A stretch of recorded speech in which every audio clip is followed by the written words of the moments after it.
Welcome to our channel. Today we how to install Netgear Nighthawk modem router on Spectrum step by step clearly. Begin by gathering all the necessary equipment for the installation. This includes your Netgear Nighthawk modem router, a coaxial cable, an Ethernet cable, and a power adapter. Locate the coaxial cable from your Spectrum service. Connect one end of the coaxial cable to the cable port on the Netgear Nighthawk router. Screw the other end of the coaxial cable into the cable outlet in your wall. Next, plug the power adapter into the router.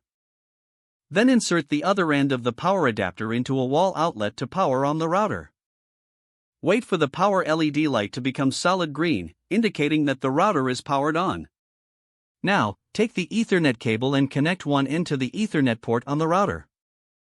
Connect the other end of the Ethernet cable to your computer or laptop.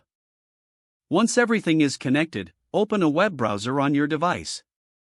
In the address bar, type in the default IP address for the Netgear Nighthawk, which is typically 192.168.1.1. Press the Enter key to access the router's login page.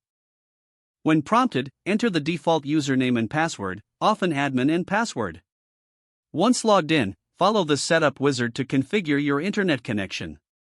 Select WAN setup and choose the connection type recommended by Spectrum, usually DHCP.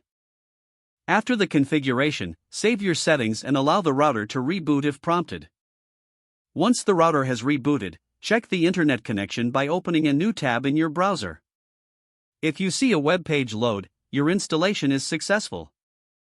To finalize your setup, consider changing the default username and password for security. Now, your Netgear Nighthawk modem router is fully installed and ready for internet use.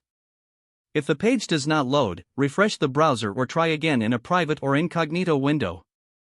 Make sure you are using the correct email address, then retype it carefully to avoid small typos.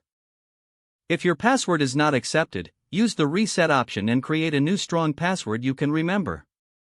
Check your spam folder for verification or security emails, then complete any requested confirmation steps.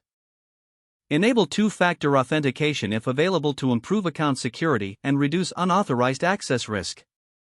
After signing in, review your profile details so your contact information and settings are accurate and current. If you see an error message, note it down and try again after restarting your device and internet connection. Log out when you finish, especially on shared devices, to keep your account and payment information secure. Don't forget to like this video and subscribe to our channel for more step-by-step tech guides.